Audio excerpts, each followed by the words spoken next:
விஜய் சேதுபதிக்கு ஒரு கதை. விஜய் சேதுபதி ஒரு கிராமத்தில் விவசாயியாக இருக்கிறார். அவருக்கு ஒரு பையனும் ஒரு பெண்ணும் உள்ளனர். பையன் இன்ஜினியரிங் டிகிரி படித்து கொண்டிருக்கிறார். அப்பாவின் எண்ணம் என்னவென்றால் விவசாயியோட கஷ்டம் விவசாயியோட போகட்டும், நீ விவசாயத்துக்கு வர வேணாம், நல்லா படித்து பெரிய ஆள் ஆகும்னு சொல்லி நல்லா படிக்க வைக்கிறார் பையனை. அதே மாதிரி பொண்ணையும் பட்டணத்துக்கு அனுப்பி நல்ல படிமா அப்படின்னு சொல்லி அனுப்பி வைக்கிறார். பட்டணத்துக்கு போன பொண்ணு படிச்சுக்கிட்டு எப்போதும் உள்ளது மாதிரி ஒரு பையனை லவ் பண்ணிக்கிட்டு வந்து நிற்கிறான். விஜய் சேதுபதி பொண்ணுக்கு நல்லா கல்யாணம் பண்ணி வைக்கணும் அப்படின்ற எண்ணத்தோட மாப்பிள்ளைகள்லாம் பார்த்துட்டு இருக்கிறப்ப பொண்ணு ஊருக்கு வர பொண்ணு, அப்பா நான் ஒருத்தனை காதலிக்கிறேங்கிறான், அவனை தான் கல்யாணம் பண்ணிக்க வேண்டான் அப்படின்னு சொல்கிறான். அப்பா உடனே அதிர்ச்சி அடைகிறார்.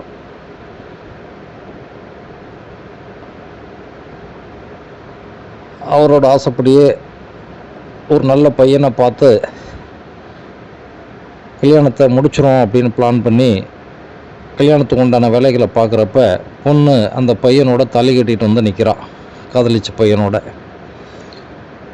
அப்பா ஆத்திரம் தாங்க முடியாமல் பொண்ணை விரட்டி அடிச்சிடுறார். உனக்கு எனக்கும் சம்மந்தம் இல்லை, இனிமேல் இந்த ஊர் பக்கமே வரக்கூடாது போன்னு வீட்டை விட்டு விரட்டி அடிச்சிடுறார். பொண்ணு அந்த லவ் பண்ண பையனோட கல்யாணம் பண்ணிக்கிட்டு பட்டணத்துக்கு போயிடுறான். இப்படிப்பட்ட ஒரு சூழ்நிலையில் கொஞ்ச காலத்தில் விஜய் சேதுபதியோட ஒய்ஃப் இறந்து போயிடுறாங்க. வாழ்க்கையே விரக்தி ஆகுது. இதை தவிர இன்ஜினியரிங் படித்த பையன், அவரோட பையன், அப்பா நான் இன்ஜினியரிங் படிச்சிட்டேன், பெரிய ஃபேக்ட்ரி தொழிற்சாலை வைக்க போகிறேன், எனக்கு பணம் கொடுங்க. பணம் உலகத்துக்கு இல்லையடா தம்பி, எல்லாம் படிப்புக்கு செலவழிச்சிட்டேனே அப்படிங்கிறாரு. நீங்கள் வச்சுருக்கிற வயலெல்லாம் விற்றுட்டு எனக்கு பணத்தை கொடுங்க, அப்போ தான் நான் படித்த படிப்புக்கு நீங்கள் கண்ட கனவை நிறைவேற்ற முடியும், பெரிய தொழிற்சாலையெல்லாம் என்னால் பண்ண முடியுன்றான். அப்பா முதல்ல மறுக்கிறாரு. நாளடைவில் அந்த ஒய்ஃபும் இறந்து போயிடுறதெல்லாம் விவசாயி அப்புறம் ஒன்றும் வேணாம், எனக்கு தொழிலும் வேணாம், ஒன்றும் வேணான்னு வாழ்க்கையை விரத்தி ஆகி பையன் கொடுத்த தொந்தரவில் வயலையும் விற்று அவனுக்கு செட்டில்மெண்ட்டை பண்ணுறார். வச்சுக்கடா நீயே வச்சுக்கு, தொழில் ஆரம்பி பெரிய ஆளாகும்னு சொல்லி பட்டணத்துக்கு பையனும் போயிடுறான் பணத்தை வாங்கிக்கிட்டு.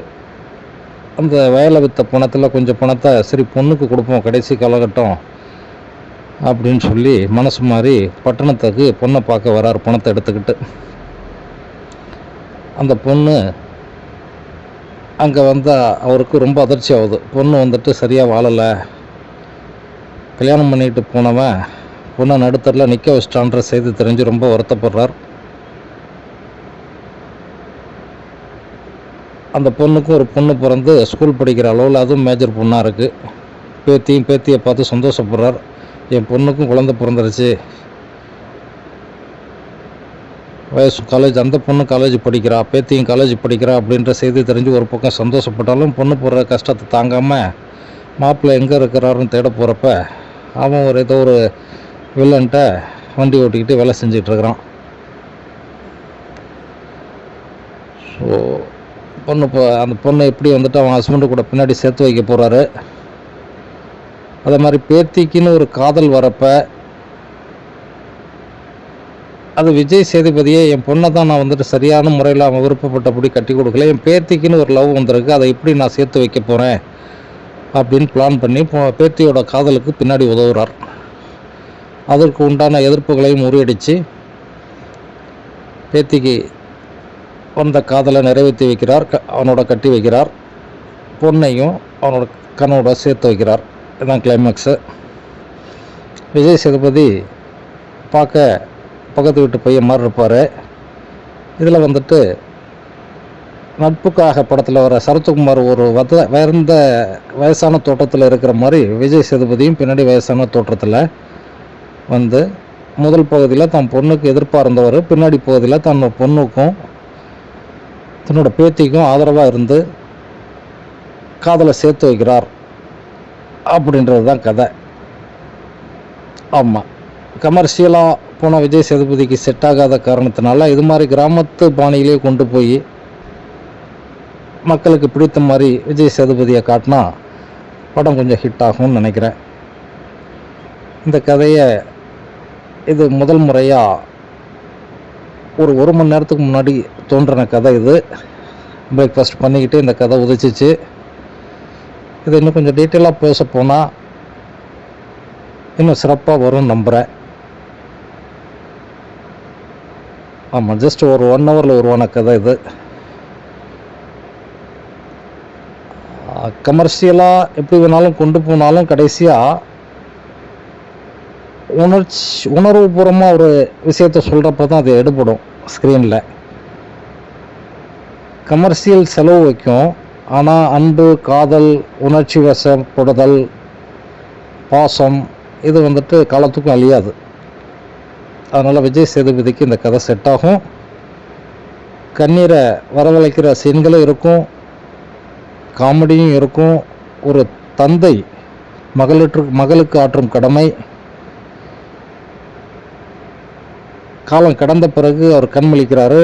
காதல் செய்கிறது தப்பு இல்லை, சரியானவங்களை தேர்ந்தெடுக்காமல் போயிடுறாங்க, அதைத்தான் தப்புன்னு சொல்ல வரோம் அப்படின்னு பெற்றவங்க பாணியில் அவர் சொல்ல வரார். கடைசியாக என்னதான் இருந்தாலும் அப்பா தானே, பொண்ணு தானே, அந்த பொண்ணோட ஆசைப்படியே கடைசி காலத்தில் இறங்கி மகளுக்கு உதவி செய்கிறார், பேத்தியோட காதலுக்கு உதவி செய்கிறார். பையன் ஆசைப்பட்டபடியே அவனுக்கு பெரிய தொழிற்சாலை அமைச்சு நல்லா இருக்க உதவி செய்கிறார். கிளைமேக்ஸில் அவர் எனக்கு விவசாயம் தான் முக்கியம்னு சொல்லிட்டு பட்டணம் எனக்கு செட் ஆகுதுன்னு விவசாயத்துக்கு மறுபடியும் போயிடுறார். இந்த கதையில் கடைசியில் விஜய் சேதுபதி கிராமத்துக்கே திரும்பி விவசாயம் பார்க்க வருவார். அவர்கிட்ட உள்ள வயல்லாம் ஏற்கனவே அவர் விற்றுட்டார். அவர்கிட்ட இப்போ எந்த வயலும் இல்லை. யார்கிட்ட விற்றாரோ அதே முதலாளிகிட்ட போய், ஐயா உங்கள்கிட்ட வயலில் வேலை செய்கிறதுக்கு எனக்கு வாய்ப்பு கொடுங்க அப்படின்னு சொல்லி கூலி வேலைக்கு போய் நடவு போகிறாரு. ஒரு காலத்தில் அவர் அந்த வயலுக்கு சொந்தமாக இருந்தார். பையனோட படிப்புக்காக அந்த நிலத்தை விற்றாரோ, எந்த நிலத்தை விற்றாரோ அதே நிலத்து முதலாளிகிட்ட போய் எனக்கு கூலி வேலை கொடுங்க அப்படின்னு சொல்லி விஜய் சேதுபதி சொந்த நிலத்தில் கூலிக்காக நடவு நடுறார். வணக்கம் போடுறோம். இதான் கதை. ஃபஸ்ட்டு சிட்டிங்கில் 1 ஹவரில் உருவான கதை. இன்னும் பல சிட்டிங் உட்காந்தோம்னா இந்த கதை மிக சிறப்பாக உருவாகும்னு நினைக்கிறேன். நன்றி, வணக்கம்.